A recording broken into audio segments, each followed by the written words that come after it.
We are recording, so don't say anything bad, okay? All right. She might be coming in a little bit later, though. I'm not sure. That's all right. But yeah, and Fred, I got your email, so I'm working on that right now. I did have a couple of questions, and I know Katsumi has some questions, but we can wait and save those for the end if that's easier. Either way, go ahead. Well, okay, I guess just for this specific document, so for the users to import. So we're trying to figure out user function. And right now we have our core team, which is me, Katsumi, Crystal, and Joe, our assistant director. And we're thinking we all get the most access, which it seems like that's type 1. It's org admin, right? Yep, type 1. Org admin. So we're all going to go for that, I believe.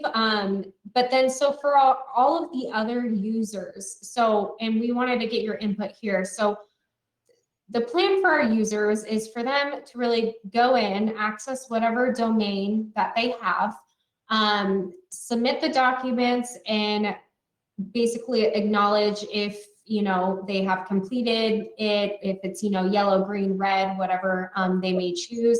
And for them to go back in and also like re-access those documents, maybe change the document, like take it out if they need to update it or whatever. So what type of user would be best for that? Normal user, just the number 2 user is fine. Now the difference between the normal user and a manager user is, you remember the pyramid, right? Well, let me take you to the pyramid here just so we can talk about that.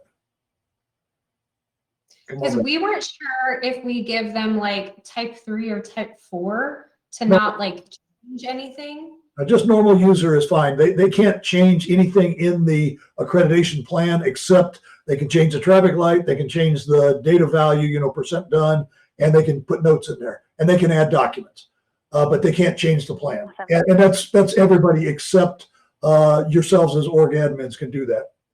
But the big difference between a couple things between managers and normal users is normal users in a normal plan, not including the accreditation plan, can delete objectives and activities. So let's say you have an objective and you have 10 activities under there. If you delete the objective, you're going to delete the objective plus 10 activities. So that's the limit of the, for lack of a better term, damage that you can do. So that's most normal users. A manager user can go all the way up here to the service initiative level, which is pretty much the whole plan, and delete everything down. So they could literally delete hundreds and hundreds of plan elements.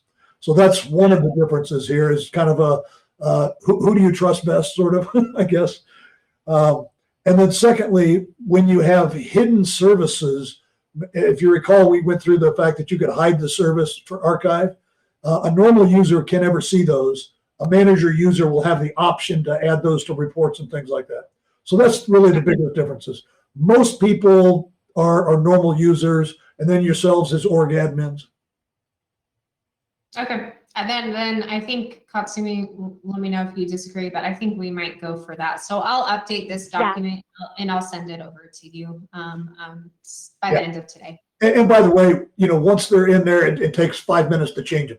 You just go in and change the thing, and when they log in again, they're the new user type. Okay, that sounds great.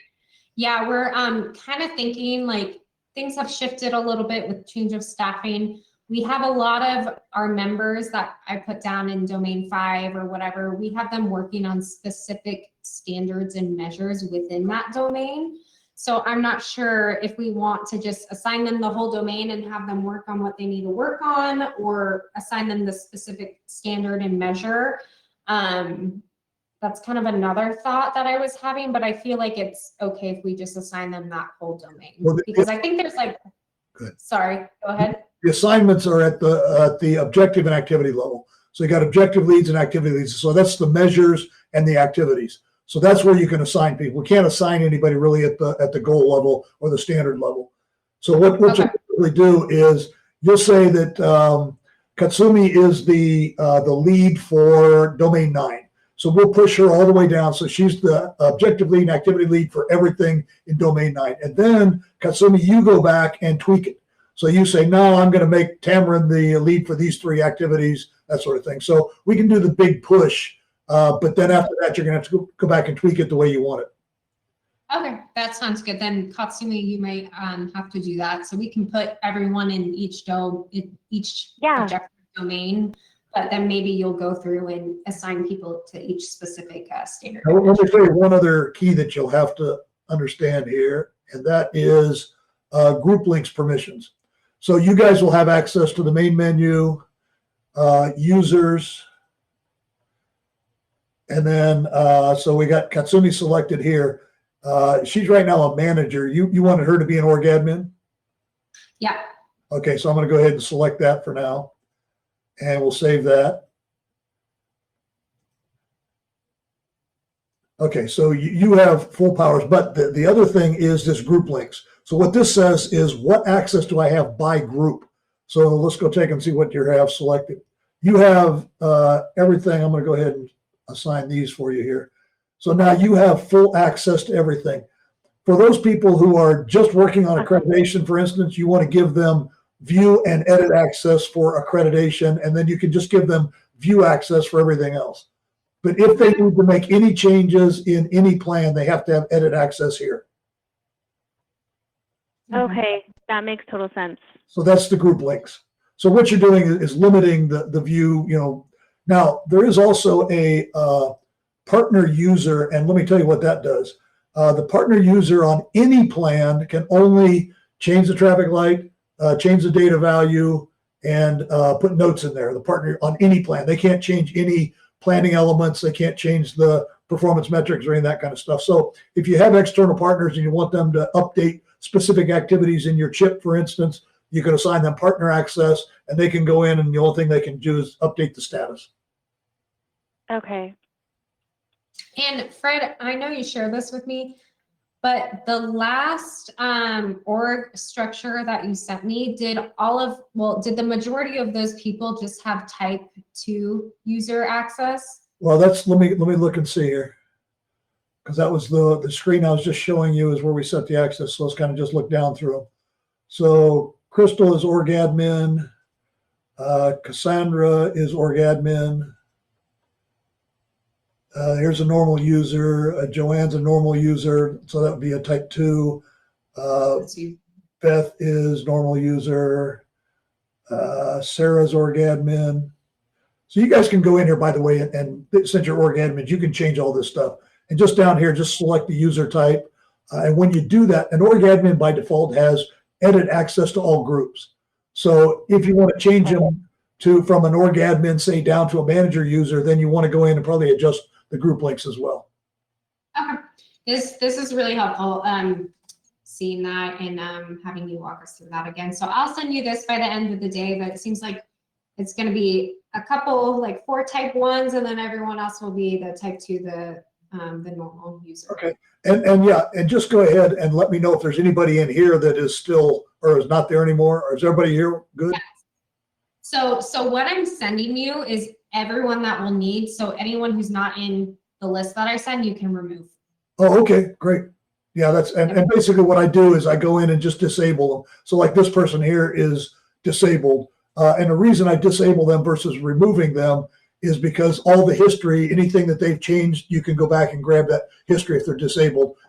If you have that, like if Kat, who's now gone, I believe, if you wanted to go back and look at anything that she did, just let me know. I re-enable her. You can go in and generate reports on anything that she has done. And so I just can enable it, disable it for you at that level. Perfect. That sounds great. Thank you. Oh, my pleasure. Shall we go? We are good to go. Okay. Well, let's go back. I want to go back a slide here. Okay, so we're going to talk today about performance monitoring, which is charts and graphs and reports and VMSG public, basically. So remember, we went through the operational planning. You guys are now experts in creating operational plans. I'm going to count on that. The plans are, in the pyramid level. So what we're going to talk about are performance monitoring after the plan is going. You've done updates. Your status has changed. Your traffic lights have changed. You want to be able to monitor, where am I? And that's what performance monitoring is all about. So first, we're going to talk about the macro level performance monitoring. Macro level is looking at any group or set of groups and looking at the performance of that group. We'll go into that in a minute here. Micro level is down here at the objective and activity level. So it's the status of the exact status of the objective or the activity over a period of time. And then VMSG public is the ability to create VMSG public pages out of anything in there. You got a good example in your CHA plan that we're going to use today. We'll actually generate a VMSG public page for your CHA plan. And the reason that performance monitoring is critical is because in the PDCA cycle, the first part, planning, obviously we've got that down. Executing the plan, so you're running the plan, you've got the real-time planning, collecting the information in the background. And by the way, real-time planning is what feeds all of these. If you don't have information going in, you can't look at the status of the plan. It's like building a strategic plan, saying, this is a beautiful plan, I love it, put it up on a shelf and it collects dust. You never know what the status of the plan is. That's why the real-time planning is in there. So what you want to be able to do is have this information in real time as possible when you get to the check phase, because the check phase is comparing the plan to the actual. This is the actual. So that's what you're looking at. And then that guides you as the adjustments you're going to make to plans or resources or that sort of thing. So again, in the pyramid here, first thing we're going to talk about is the dashboard screen, which is any group. So again, let's go back to your group screen here. Oops.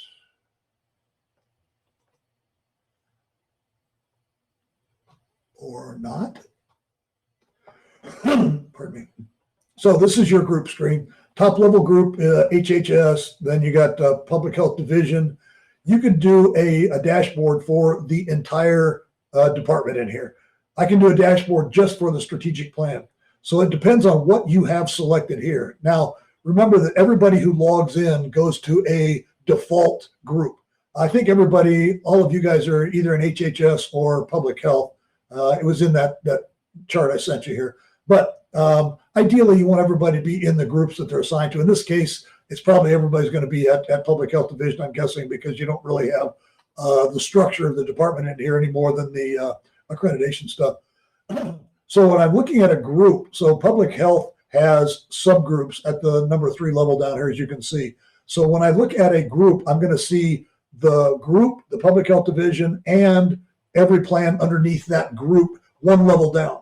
So in this case, I would go to accreditation, but I would not go to FAB 2022 local. So that's the way the groups are. And the reason for that is, let's say I'm looking at community health, and under community health, I have tobacco and I have WIC.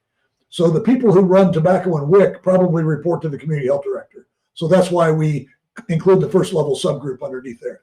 There is a button I'll show you that you can say, show me all the groups all the way down. So if I was at community health and I had multiple levels underneath that, I can show all those levels in one screen here. So for today, because we don't have a lot of information in here yet, I'm going to go to the demo group here, and we're going to kind of go through some of the micro and macro level charts here. So we'll go down back to good old USA Public Health.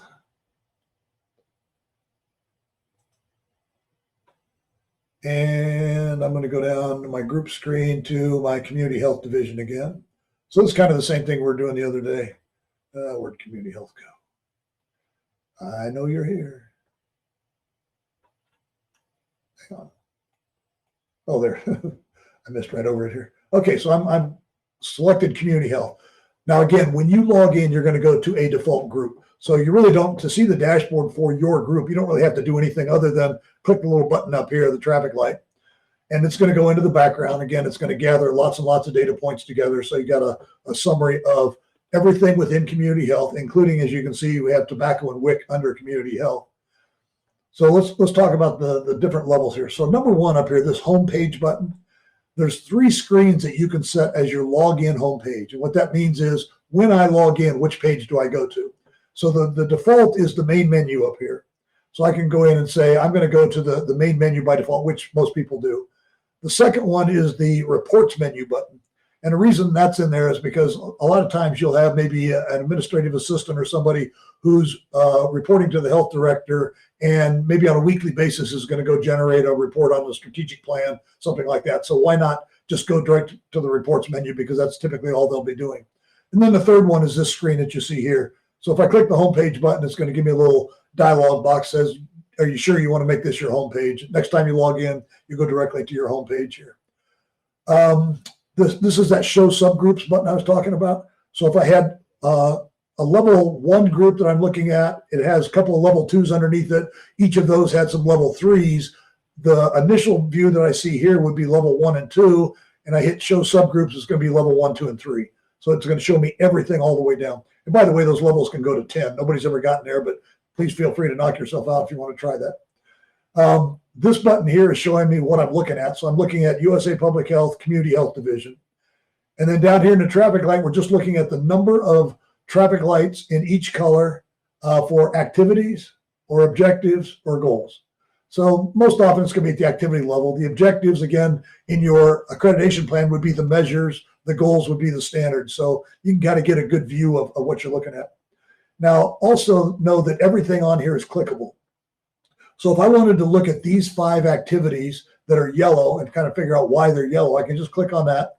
It's going to show me the 5 activities. I can kind of scroll down through here and take a look and say, oh, I forgot to update this one. It really should be green. Or I'm going to go contact Diane and find out, why this is still yellow, why it hasn't turned green, whatever. So it just gives you the ability to drill right down to those particular activities in this case. Or if you're on the objectives level, then you can drill down to the objective screen. I'm sorry, I have a question. Yep. So you got there by just clicking the yellow? Yep, the yellow traffic light. Okay, cool. I just want to make sure I Yep. knew how to get there. Thanks. I can click anything on the screen basically is clickable. You'll notice I get the little click finger when I go over it here. So the idea is to be able to get to that data without having to go search for it. Mm-hmm. Okay, now the other thing we have here is this schedule gauge.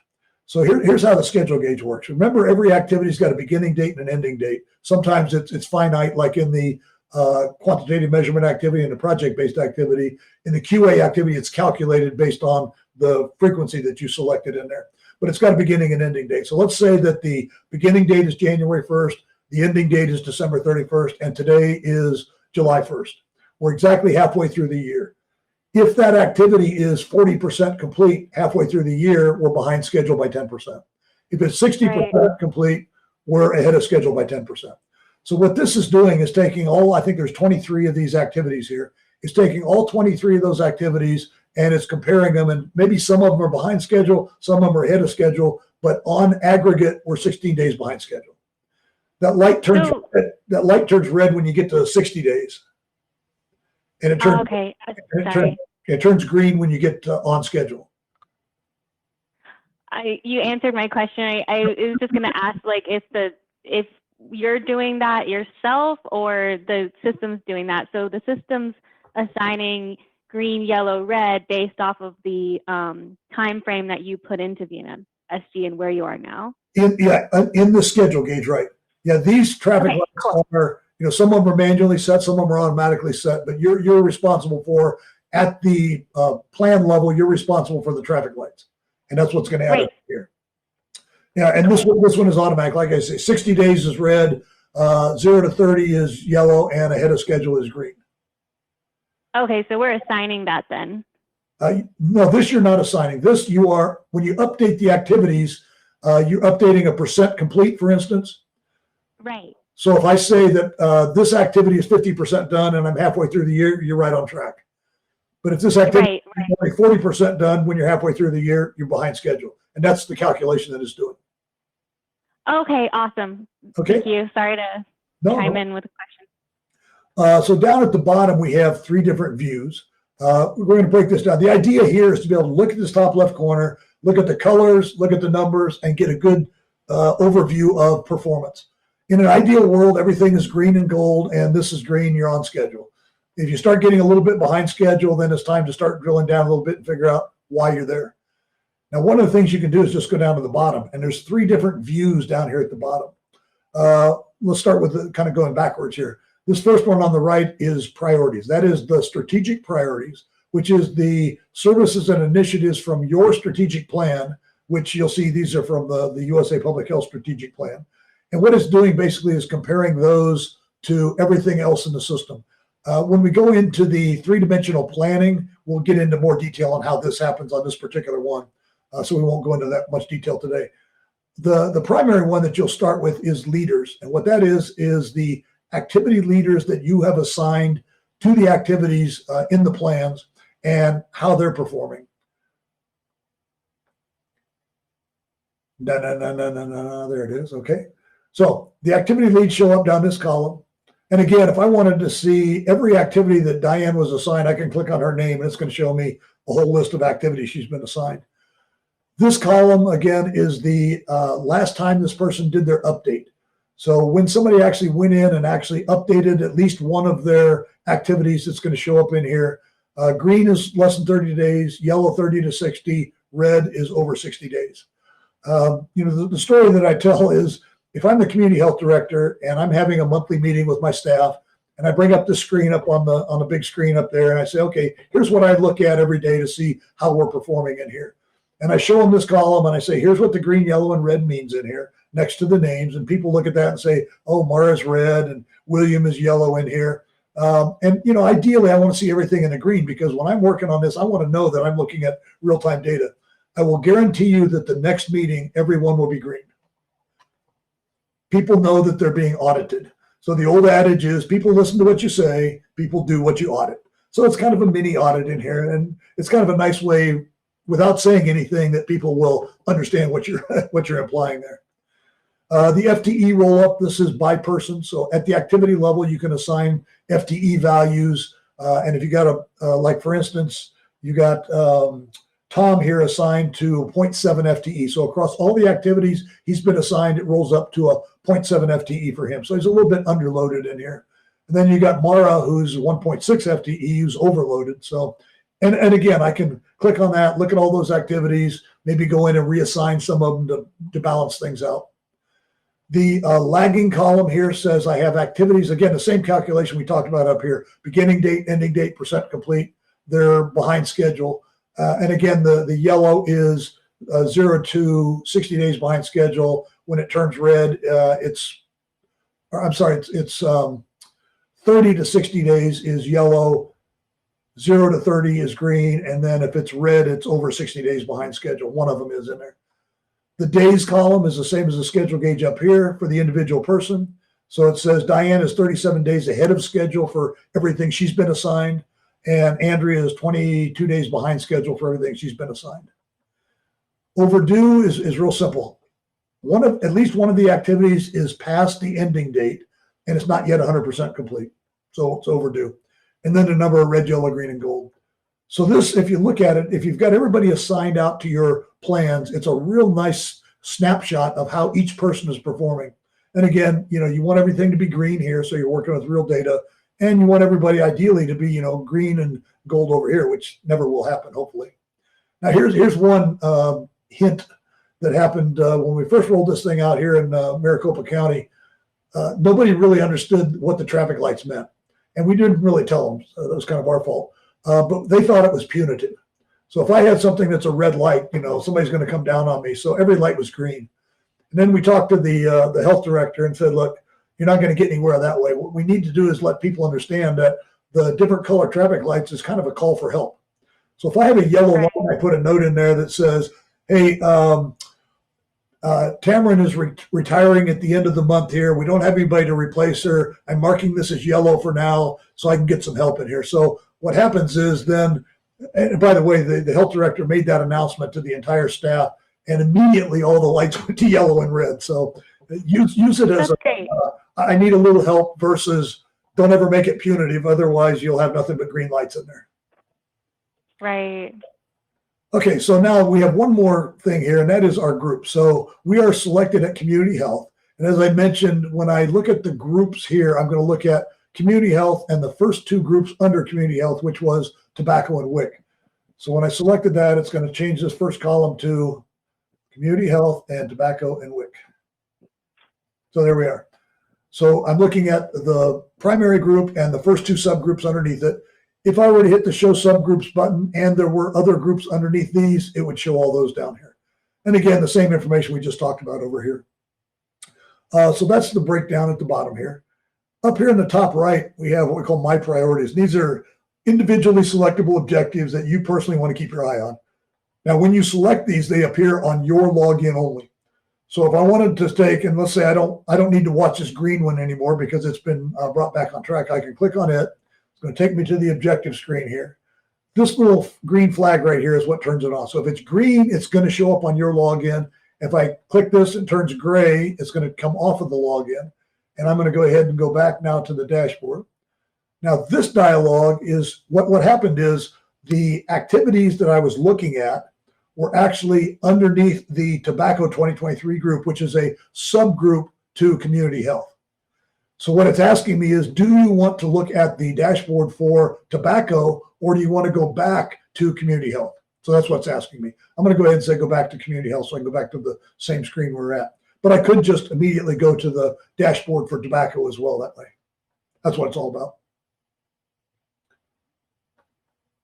So now you notice that that one has gone up there. So it's the little green flag on the objective screen. So as you're looking at an objective, remember that's your target. That's what you're trying to accomplish. So I look at the objective and I say, yeah, I want to keep my eye on this. It's yellow or it's red or whatever. So I'll put it up here. And then these, by the way, are real time. So if somebody's in the background working on this particular one and it turns to yellow, you'll see it turn to yellow as you're watching the dashboard screen. And then, you know, that's when you look at it and then you drill down on it. The notes will show up over here too. You'll see, why did they turn that yellow? Oh, okay, I understand what's going on here. Just keep it as is there. So that is the dashboard screen. Again, this is kind of where you go to look at the performance at the group level. Again, what we call the macro level. There we go. Here we go. Okay.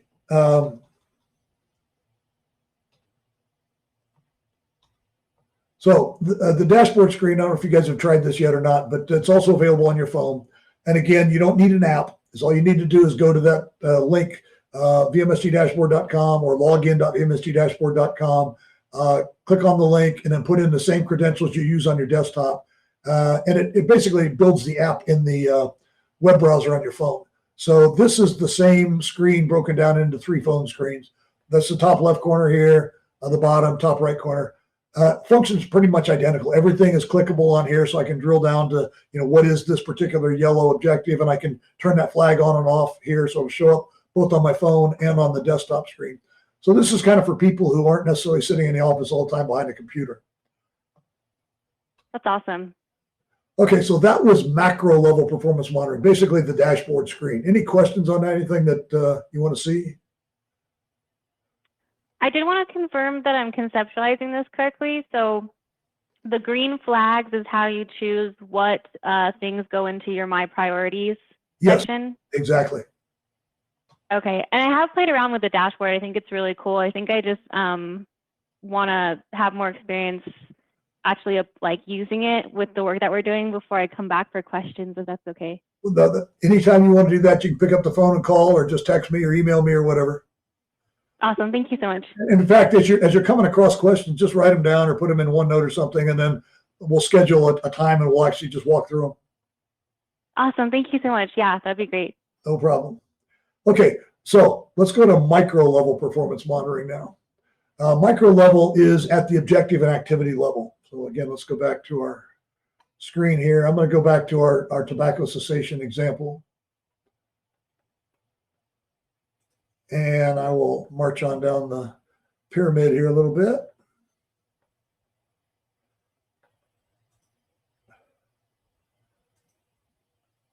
Okay, so at the objective level here, so we have this objective of reduce smoking at Wayne High School by 25% by the end of the school year.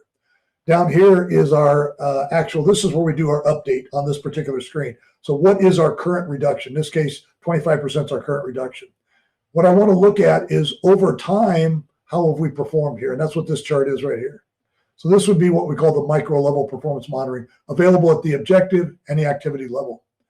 So as I look down here, we started back in February 1st of 2021 is when we started the program. We're obviously at 0% reduction, and we ramped ourselves up and got to our 25% reduction. So this is showing me over a period of time, you know, the historical information. In a minute here, I'll show you where all this data comes from so you can play with it. Now, a couple options up here. Number one is I can choose the date range. Right now, we're looking at February of 21 through February of 23. I may want to just cut out a chunk of this, like maybe April through June in here. So I can go put those dates in here, and basically they'll shrink it horizontally to give me just that time slice in there. Where that comes in handy is if you're looking, if you've been doing this for a couple of years and you're looking at year-over-year time slices, things like that. Now, these are kind of interesting, the time frame. So raw says, give me every data point that's in the history file. I'll show you that here in a minute.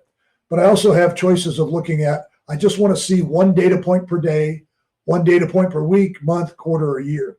And where that comes in is, let's say we select month here, and you're going to see the thing shrink down a little bit here. What it's saying is, I just want to see one of the data points we entered that month. Now, what you're doing, let's say you're updating it every week, and you have 4 data points during the month. Well, you don't necessarily want to see every week. You want to see what happened during that month. So that's what that's all about, is just give me one data point in the month. Now, do I want to see the last value in that month, which would be like week 4, or do I want to see the average value for the month? Here's where the different ones are typically used. If I got a chart like this that's continually supposed to be growing, I probably want to see the last value of the month.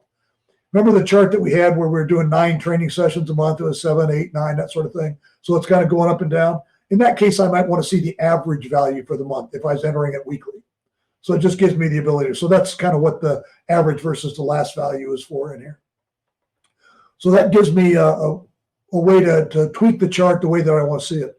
Now, the vertical type over here in the object, and we're just because we're on the objective screen, you can either look at percent or values. In this case, we don't have any data values. We're just looking at percent. So down the bottom left corner of the objective screen, you can choose what you want to monitor in there. In this case, we're saying percent.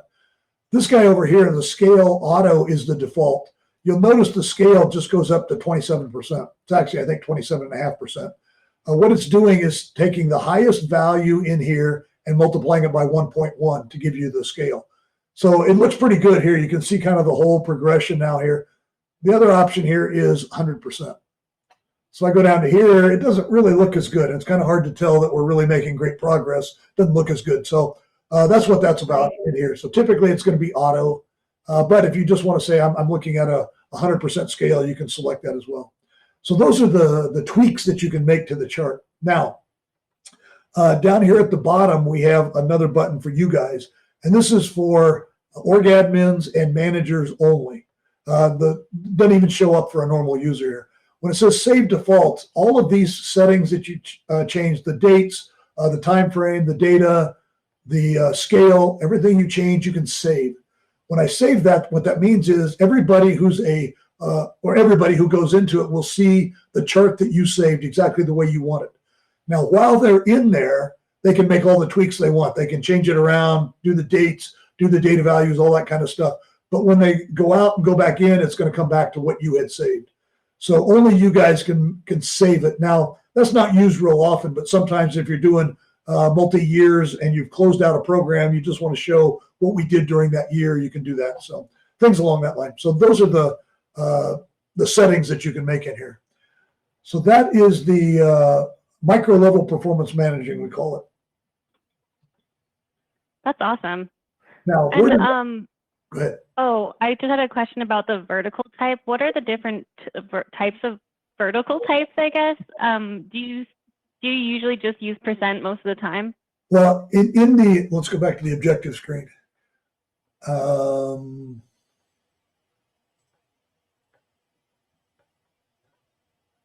Yeah, down here at the bottom, I can go in here and say, I want to, instead of looking at percent, I want to look at decimal. So what I'm doing, so what you're doing, let's say your objective is to complete 10 training sessions a month, or complete 10 training sessions. So you're going to count 10 instead of putting a percent, 0 to 100% in there. So you can choose. Okay. So when you have that chosen, that's what shows up on the chart. Okay, awesome. Sorry to interject. Thank you. That should probably be, I need to take a look at that. It probably should be automated. That shouldn't be a selection because it depends on how you selected the objective as to what's up there. Right. It may have come from history. I'm not sure. I'll go look at it. That's why I asked the question, because I think most of us, it will be a percentage, but I was just thinking about the few that aren't going to be based off of like percentage values, but that makes sense. Yeah, I don't know why I left that up there. There was probably, from history before we made the change on the objective screen or something, but I will take a look at that. Okay, now the question is, where does all that data come from for those charts? And basically, every time you hit this save button, you're going to generate a history record. The history records are in the hourglass here, so I'll click on that. And basically what it's showing you is from the beginning where Fred added the record all the way up to the current record that we have in here. It's showing you who and when, what happened, updated, deleted, added, whatever. You got the traffic light, you got the number, objective number in here, the objective. If there's any notes in here, they'll have notes over here. Here's your status percent that's being graphed over here. So this is the history file. So every time you make a save, you're going to do this. Now, a couple things you can do. Number one, if I go back to my objective, and if I set the values in this objective, let's say we had February of 21, I think was our first data value. Let's say we've been doing this program back in 2020, and I have the data for it, but it was before we implemented the dashboard. I can go back and grab that data, put it into here, so I can say we were at 10% reduction down here, and maybe I had a specific note in here or something. Save that, and then once I save it, I'll go back to the history file again. It'll be at the very top because it will have today's date on it. I can select the date, and then down here I can change that date. So I can move that back to February of 2020, let's say. And what it's going to do then is move down to the bottom here and give me that historical reference. Now, the other thing you can do is as you're playing and you're showing somebody, watch how this works. And you hit the save button and you create another data record, and then you go look and say, oops, I didn't want that in there. Same thing. I can select the date here and I can hit the red X and it'll delete that history record. Okay. So yeah, and that happens a lot, as you're playing around, or you'll typically, if you try to enter a duplicate record, you'll get a dialog that says, do you want to enter a duplicate record? When you do is when you're creating the history. When you don't is when you're playing around and showing something and you don't want to do it. So it'll try to keep that away from you. But if you accidentally get one in there, you just go down, select the date, and then hit the red X and it'll get rid of it. Okay. Okay, so that is basically all there is to micro level. The next thing we're going to talk about are reports. Oops. Questions. Let's talk about questions. No questions? Okay. Actually, No, so far. Oh, Tamara. oh wait, are we moving on to the next segment now? Yeah, we're going to go into reports now. Why did Okay. what I do you want just to say? realized I had another question about the user thing, but I'll wait till the end. Okay. Yeah, I Okay. do have overall questions, but not about the training, so I'm going to save that to the end too. Okay. We'll be happy to do that. Okay, so we're going to talk about a couple of different reports today. The most common report that you use is the operational plan report. Probably, my guess is 80 or 85% of the time. The second most common report is this one called a team lead report. This is how I look and say, who is assigned to what and how are they doing? And then we have reports for external partners. So there's a couple of those, and we'll go over those. The category tag report and categorization report are for the three-dimensional planning, which is kind of a thing we'll go into after you get several plans in there and we want to look across them. We'll talk about three-dimensional planning, but that's typically a month or two down the road. So let's go back to where we were here. Now, one of the things to know about reports is you can generate a report at two different levels. I can either generate it at the group level. So in this case, it would be the entire tobacco group if I clicked on that. Now, in order to verify that you're going to generate the report at the group level, you look down here in the cookie crumb at the bottom. And when I roll my mouse over, it shows what organization, what group. And then over here, you'd have the number for the service, goal, objective, and activity. You see there's nothing in there. If there's nothing in there, that says the report will be generated for the entire group. So let's go generate that report. Go to the reports menu up here, click operational plan report. Now this is coming up again because of hidden services. If you're an org admin or a manager user, you'll get this dialog so you can include hidden data or archive data in your reports. Now, it may or may not happen. It depends on where you're doing the report, but it's just saying there's archive data in there. Do you want to include it? We'll go ahead and say no. By the way, a normal user doesn't even see this dialog, so they can't include any historical record in there. So we'll go ahead and generate the report. So by default, the top of the report has your vision, mission, and values in there. Now, every group has its own vision, mission, and values. Typically, there's a button to copy them down from groups to subgroups. But in this case, we've got the vision, mission, and values for USA Public Health. And then down here at the bottom, we have the pyramid, basically. So we've got the group, the initiative, our goals, the objectives, the activities, got the traffic light, got the notes, got the data sources. Pretty much everything you want to see is in this report. Now, there's multiple different options up here that I want to go over. Well, first of all, how do I get this report out? How do I print it? How do I PDF it? That's this button down here. Now, what we do by default, everything is generated as a HTML or HTML file. The reason we do that is, first of all, it's very, very highly formatted, so it'll work with pretty much anything like Microsoft Word or PDF or whatever. Secondly, it is actually a web page in itself. So if you wanted to put this web page up on your public website and have a link to that, it's going to be that report. It's going to look exactly like this report up there. So that's why we chose the HTML format. So I'm going to go ahead and save it. By default, it'll be VMSG report.htm. It's going to come in here. I think it's going to go to my desktop. Yep. And since I already have that up there, we'll go ahead and replace it. Save that. Say, yep, going to overwrite it. So now what it's going to do is generate that file, and I'll show you what we can do with that. And it's going to show up on the drop down up here in a second. There it is. So I can go ahead and click on that. And in a new browser window, there's the report. So the report, again, is very highly structured, highly formatted. Now, what you want to be able to do here is obviously print it. So you're going to use the browser print function up here. And again, because the report is so structured, it'll print exactly like you see it on here. I'm going to go down to my print function. There's a, print to your printer, obviously. There's a print to PDF you can use. Anything that you can do from the web browser you can do. We chose not to, override that or anything else because it's got great functionality in the web browser. So that's in there. The other thing you can do, and some people like to do, is, again, because of the formatting, it fits perfectly into a Word document. So if you wanted to put it into a Word document where you can tweak it, move things around, highlight things, whatever you can do in Word, just go in and click on it anywhere in the report, hit Control-A for select all, then hit Control-C to copy it. Now, open up a Word document. My personal preference is I do narrow margins, so I do a 0.5 margin, and then I do landscape mode, and then just paste the report in there. So Control-V, you paste the report in, and it'll look exactly like this. Depending on the actual graphic size for your logo up here, it might be a little bit bigger or something, but you can just grab it and shrink it. So, like I say, what people like to do is when they get it in Word, they like to make some tweaks to it and that sort of thing. So it's available to do that. So that's typically what you use, and that button at the bottom right is how you do that. I'll go ahead and close this again. So let's look at some of the other options up at the top. Now, every activity, again, has got a beginning and ending date. So this ending date says 9/8/23. If I wanted to go back and say, what was I supposed to have gotten accomplished in September? I can use the date button up here. It gives me a beginning and ending date. So I can say September 1st through September 30th.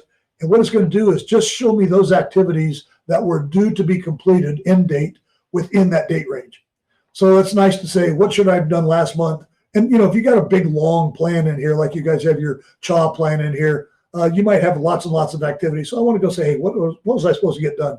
The other thing is, what am I supposed to do in October? So I put in October 1 through October 31st, and it's going to show me just those activities that are supposed to be completed in October. So that's one option. The other option here you see is documents, and you can see that it's selected. And when it's selected, you see the documents and where they're attached. So the documents show up in green, and they show up right under the planning element that they're attached to. So when you get down to your accreditation plan, typically at the objective and activity level, you're going to have bunches and bunches of documents attached. So if you click that button, it's going to show you the file names for all those documents that you have attached in there. If I turn that off, the documents will go away. The other thing, sometimes when you're showing somebody a plan, you may not want to show all the notes. And by the way, over time, you could have pages and pages of notes in there. So you might want to just hide that. That's what this button here is for. So I click hide, and it's going to just basically everything in blue is going to go away. Just gives me the ability to generate a report without any of the notes in there. The rows says show the notes underneath the row, the planning element row in there. I guess that could have been changed at some point too. Okay, up at the top right, we have the level we want to show on the report. So I can go all the way down to the service level here. And it's going to show me just the 3 initiatives we have up here. So that's the first level up here. And that's, very, very lack of detail up here. I can go to the goal level here, and it's going to show me the services and the goals, or initiatives in this case, and goals. So we got that down there. And again, got the notes and the data source attached to it. The objective level and the activity level. So now if I go back down to my activity level here, and depending on which one of these I have selected as to what this status field acts on. So right now I'm at the activity level. So let's say I wanted to see just the activities that have a red traffic light, because I want to go and say, what's going on. I can select the red here. And again, I don't want to see any hidden ones. So what it's going to do is filter out everything except the red traffic lights at the activity level. If I had the objective selected, I would be looking at the red traffic lights at the objective level. So we scroll down here and you see the only activity showing here is the red traffic light. So, it's kind of nice, again, when you got a really long report, instead of having to search through it, you just filter it. So that is the operational plan report. The show subgroups button up here. Again, I can have I can do a single report for the entire department. Now, I'm going to tell you it's going to take a long time to generate that report, but you can have everyone and it'll separate it out by group, and you'll have pages and pages and pages of reports. I don't see a real good reason to do that. We did do that once here in Maricopa County. It was 1,600 pages long. And it took an hour and a half, I think, to generate it, something like that. Hang on 1 second. I think it's impressive that it only took that long to generate. Yeah, it goes and goes and goes and goes.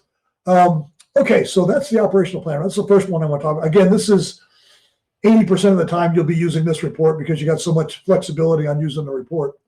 Now, the next one, the next most used report is this one called a team lead report. So I'm going to let me go back up and select, we'll select Community Health Division here and go back to the team lead report. The team lead report is who is attached to what objectives and activities. And let me go to that. Right now I'm looking at the people assigned to the Community Health Division. I'm going to go ahead and say I want to look at everybody in the department here. Down here at the bottom, we have some options. Individual means the person I've selected. So I'm going to go ahead and select Steve Hansen down here. The individual that I have selected is going to be the only one that appears on the report, or the group. So you saw where I had community health and had 3 people in there. It'll generate a report for all 3 people where they're attached. The all says everybody in the organization. Again, if you do that, plan on waiting for a while for that report to generate. Over here at the bottom right, I can either look at the activities or the objectives. So I want to see who's leading the activities or who's leading the objectives. And if I've selected activities, I have my choice of, is the person the activity lead, or are they just a team member, or are they either? So if they appear in the activity, the either will get them there. If I just want to see the team leads, then the team lead is going to show up here. So let's go ahead and look at the team lead activities for Steve Hansen. Now I've got 2 choices here. The magnifying glass says, give me an editable screen. And where that comes in handy is Steve is retiring next month. John is coming in to replace him. I'm going to go ahead and replace Steve with John in here. So if I click this, no hidden files. So here's all of the objectives all the activities that Steve has been assigned here. So I can scroll down through these activities and I could go in and see now Steve is the lead that we selected. So I could go in here and replace Steve in all these. Now, if you have a situation like that where you've got a new person coming in to replace somebody else and they're going to pick up all of their responsibility, just give me the 2 names and I can push it all out one fell swoop there. But if you got a couple of activities here and you want to replace them, this is the screen to do it on because it just lines up everything for that person. So you don't have to go searching around. Let's go back here to our report. The other option basically then is to generate a report. So I won't show you. That's just a report with exactly the same information you just saw in there. So again, I can look at the objectives or the activities for the selected person. In this case, if I said group, it would generate the report for all three of these people. So for Diane, Fred, and Andrea, it would all appear on one report. So this is, and let me tell you where this comes in handy. So if you got a team of people working for you and you're going to have, let's say, monthly meetings with your staff to, kind of get a status on things, you can generate this report and it shows you the details of everything they're doing, the status, traffic lights, anything that you want to know, all the notes, and you can just kind of sit down and go over it and say, hey, is there anything I need to update on this, or are these projects done now, or what's going on? So it just gives you a nice report to be able to kind of work back and forth with. Our next That's awesome. I think that's gonna be so helpful. Sorry, didn't mean to interrupt. No, and the other one is equally good. If you're working with external partners, we have there's a partner database in there, and I can go in here and say these are our 4 partners that we have that we're working with. Now this report is just going to give me a list of the partners we have, and it gives a couple of options. So it says the selected partner only. I'm going to say no. I want to see them all. Print the contacts. So every partner typically has contacts associated with them. I'm going to say yes. Give me the partner contacts. And detail. Detail is email addresses, phone numbers, all that kind of stuff. I'm going to go ahead and say yes. And then I'm going to generate the report. So the report's just going to show me all my partners down here, the addresses, the phone numbers, the emails, the URLs, all that kind of stuff in there. And again, this is just more as a tool to go back in every once in a while and say, are we still working with all these partners in there? It just gives you the open there. Now, the one that's really nice is if you are working with partners, you're probably going to have maybe monthly or quarterly meetings with the partners in here. So we have, a second.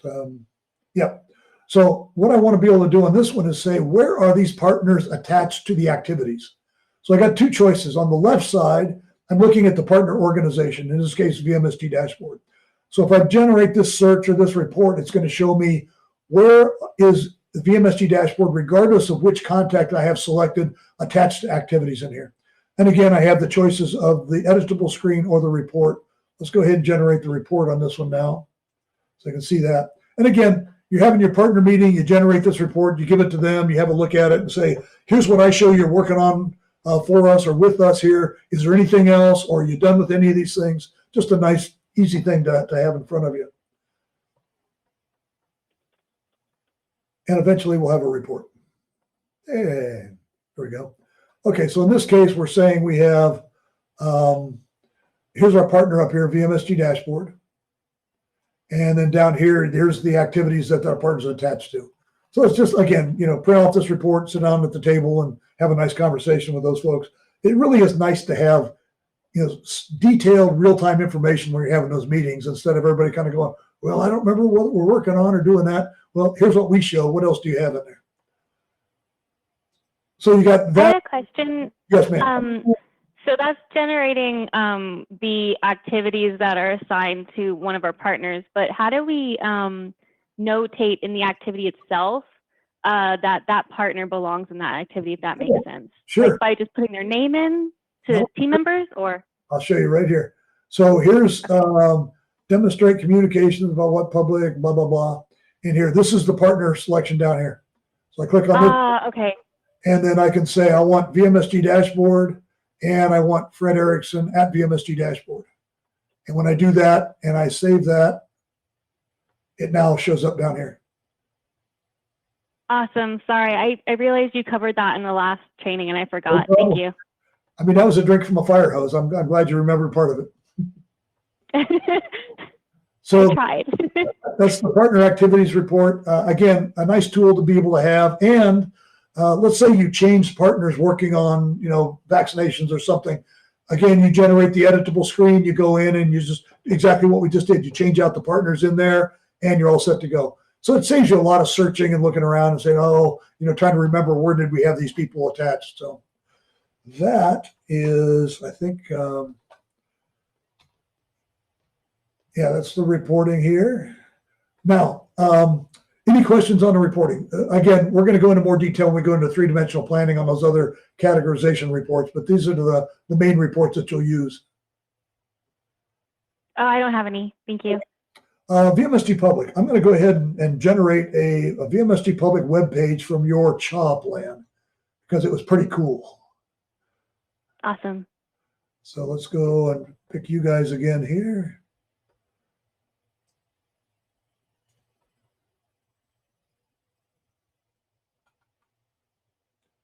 There you are right there. Okay.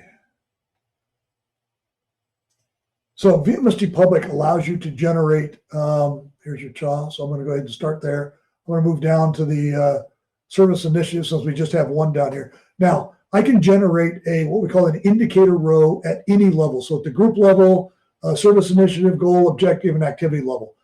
And I can generate multiples of them. So a lot of people will, for instance, in this particular case, we want to see how is the entire community health assessment plan working here.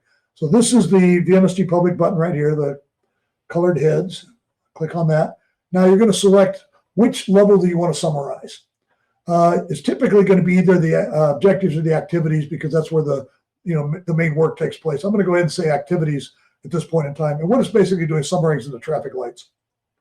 So I'll click on that. It's going to generate the indicator row for the entire CHA right here. So you roll over, you see we have 7 gold, we have 27 green, and it looks like we have 1 yellow in here.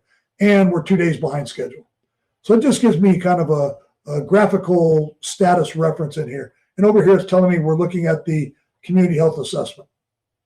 Now I say, okay, I like that as my top row.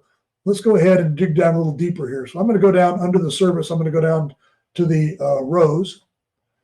So I'm going to start with, I think this first one didn't have anything in it, if I recall. So I'm going to go down to number 1 down here. I'm going to generate an indicator row on that one at the activity level again. We'll just do a couple of these. So now we have 3 complete and 7 green, 3 days behind schedule. Go ahead and save that one. Go to the next one here, go back to my goals. We'll just do a couple of these here. Again, that's how easy it is. You just click on it, generate the row, and I'll show you how we get the pages generated here in a second. So this is the one, again, we have, looks like 1 complete and 4 green and 7 days behind schedule. So we can do that, all the way down the list there. But these are awesome. These are the indicator rows that we've just created. So the top level and then the first 2. And then again, you could do that. You could go down to the objective level and the activity level. You can actually generate the same line charts that we showed in micro level. You can generate a line chart too down at that level that shows the status. Oh, that's awesome. Yeah. So you get the choice of the pie chart or the line charts. Line charts are only available at the objective and activity level, however, which the only place you have. Oh, okay. So I've got these 3 rows and I want to create the web page. All I have to do now is export it with this button here. And it's going to show me the web page. So there it is. So I got my 3 rows. I got the entire health assessment here. I've got the first goal, the second goal down here, and the timelines and the whole 9 yards. So I'd say, yeah, I like this. I'm going to go ahead and do that. So down here is going to be my description. It can be as big as you want it to be, but typically it's going to be something like CHA plan. I'll save that. Now, in order to get to that, you'll notice it's on the VMSG dashboard server is where the link is. So if I grab that, if I hit Control-C on that, I've got the link now. I can put it in an email, send it out. I can give it to my IT folks and say, hey, please put this on our public-facing web page. Right now, I'm going to go up and pop open a new browser window and just paste it in there. And voila, there's our, and these things can be as long as you want them to be. Typically, you're going to do something like your strategic plan. So like we did here, you'll have the whole CHA at the top level. And then you're going to break it down by each of the goals underneath the CHA. So people can look and say, oh, this is where we're behind over here, or this is where we're ahead over here. And again, everything's got the rollovers on it, so you know the current status. So that's awesome. I'm glad you like it. Now, let me show you how to get even more clever with it here. So you notice on the left side over here, you notice the text. And basically, it's just building the pyramid. So I'm up to community health assessment plan at the top. My first initiative, my goal, it's going to have the objectives, the activities underneath there. You can end up with a lot of text in there. And people may not want to read through exactly what that is and understand the pyramid model. So you can change that. And here's how you change that. That screen we were at that showed the indicator rows is available from the main menu. So I can scroll down here. So we have the indicator rows and we have the actual web pages. I'm going to go to my indicator rows screen again, and here they are. Now, in order to change any of those down here, you notice it's got a bunch of crazy codes in here. This is HTML. So if you're familiar with HTML, it's a breeze. If not, Google HTML tags. There's 1,000 websites out there that'll show you every tag available.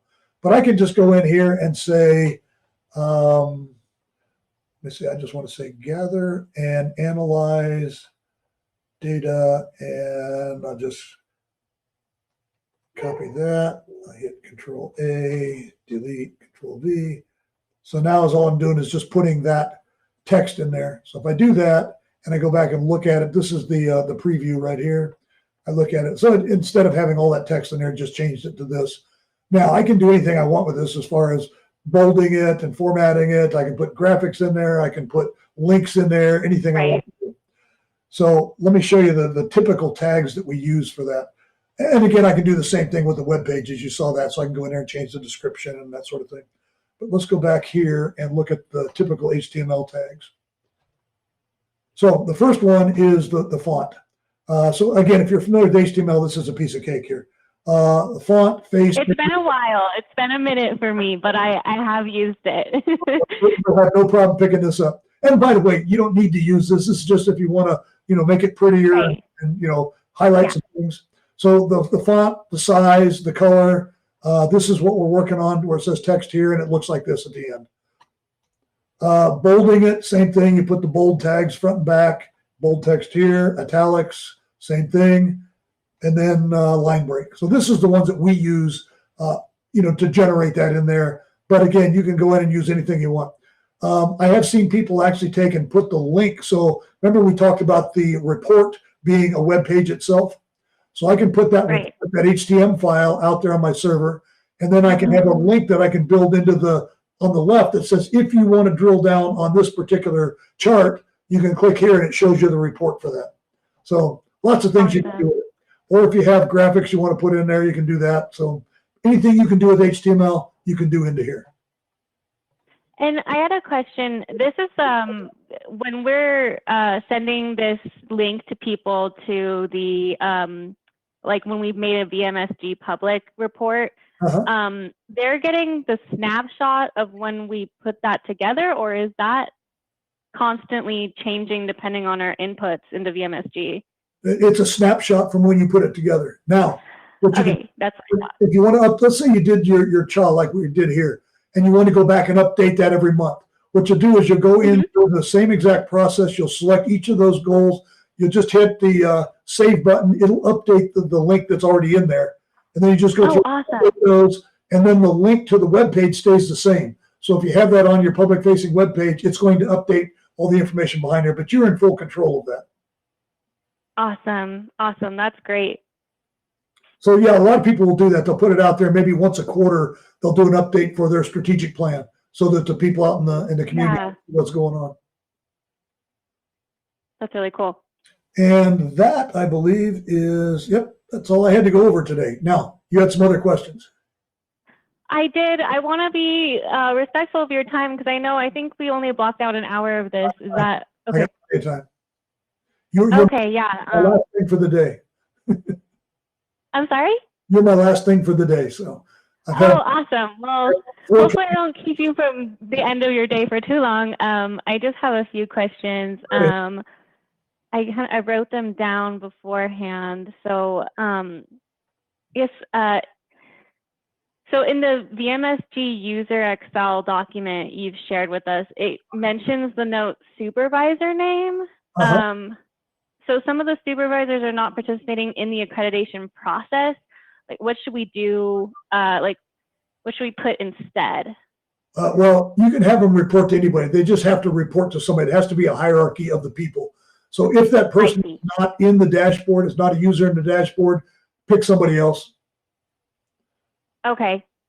It's nice to have everybody in there so the supervisors can go in and see dashboards and things like that. But, if they're not there, then just pick somebody to have them report to. Okay. So would you say that it's normal to have like a domain lead in that assigned as a supervisor then? Well, again, anything you want. I mean, basically it's just a reporting structure in the department. So anything you want to put in there is fine. Okay, cool. Because there's just certain instances that I might maybe put my own name as the accreditation coordinator. Yep. Okay. Awesome.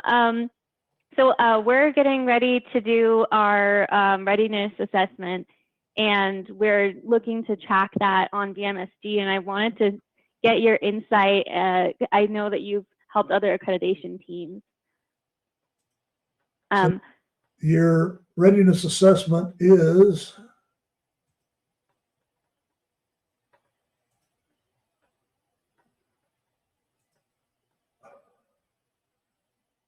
so here's your readiness assessment here.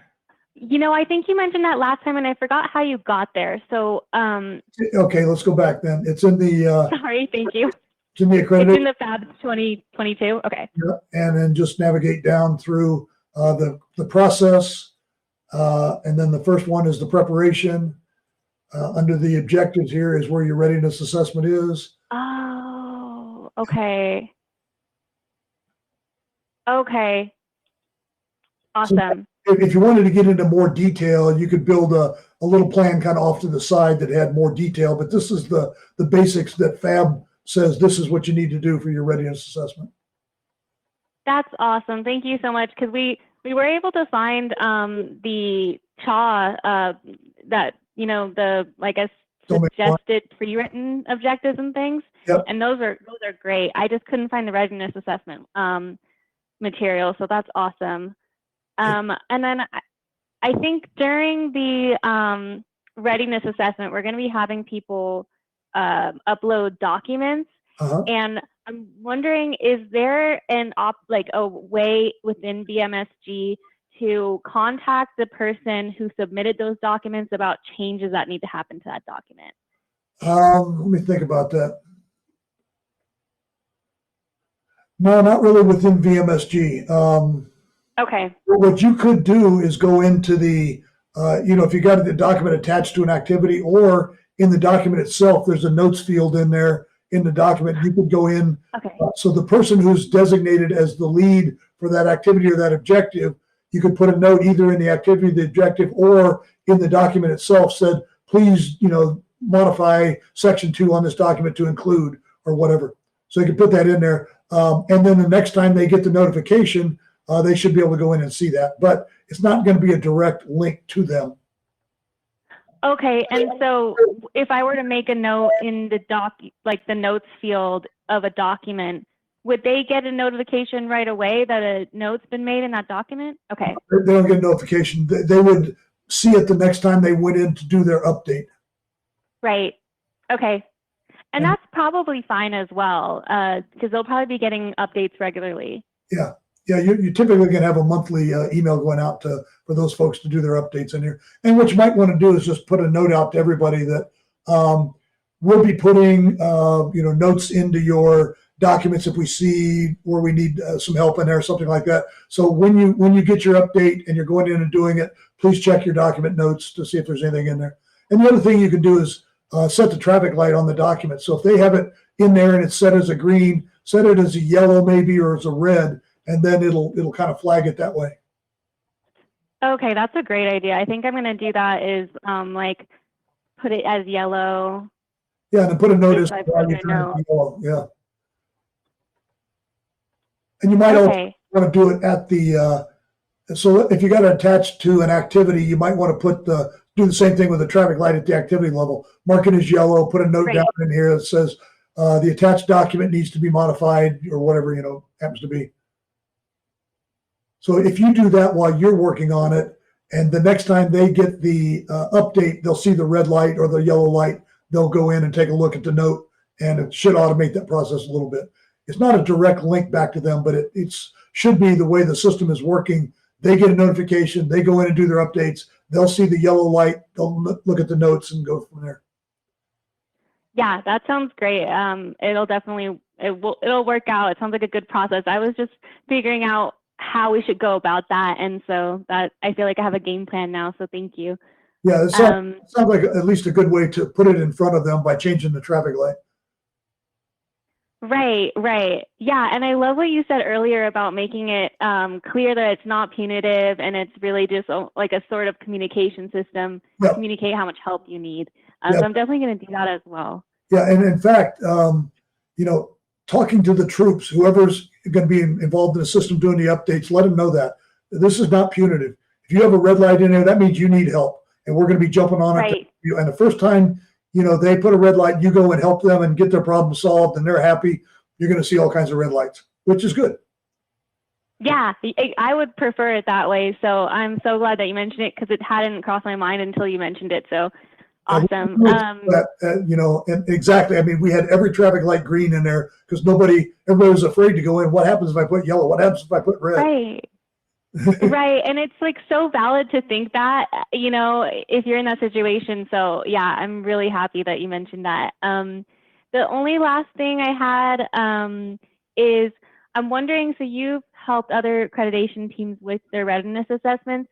Do you happen to have like a YouTube video of you training them how to upload documents or, change and edit? So if I'm, let me see, if I'm on my document management screen here and I go up the blue eye up here, it should take me right to document management down here. Well, maybe it doesn't. Right here, document management. So we have, right here. So here's document management and it gives you all the steps to go through. Plus this is the training video right here for it. Awesome. Okay, cool. I'll check that out. And then I wanted to, we had kind of discussed maybe even, I think I'll check in on that video first, but is there a possibility that you might be able to make time to have like a small training with our staff? Absolutely. Okay, awesome. Thank you so much. I really appreciate you taking the time. That's what it's been a huge help. We want you to be successful and there's so much complexity. We don't want people to be afraid of it. We want people to be comfortable working in it. So that's training and that's putting your hands in it and using it. Awesome. Well, thank you so much. I know we went over time. That's all the questions I had. And I just have to say, I'm super excited to use VMSG. I haven't seen a program like this, and I think it's going to be really great. So, and I'm glad. And again, if you have any questions along the way, feel free to reach out to me. We can pop open a GoToMeeting and go through any of this stuff. Awesome. Thank you so much. I'll probably take you up on that. I'll try not to bother you too much, but You're not bothering me. And by the way, I'm going to go ahead and save this recording up on YouTube, and I'll send you guys the link. Awesome. Thank you so much. And then do we have another, I guess we'll contact you again about scheduling the next meeting we have. Typically, a month or two after you're using the system, then we get into the three-dimensional planning. Because what you're doing is kind of interlinking everything in the system. So we got to have things to interlink, basically. Oh, I did have one more question. Sorry, I'm taking up a lot of time. I was going to draft up our readiness assessment plan. I think I'm going to go through the process that you showed me. I think you already answered my question as I'm asking it because you said to just reach out via email. So I'll email you if maybe I can get some of your input or on that. Anytime you need it. All right. Thank you so much. Have a great rest of your day. You too. Bye. Thank you.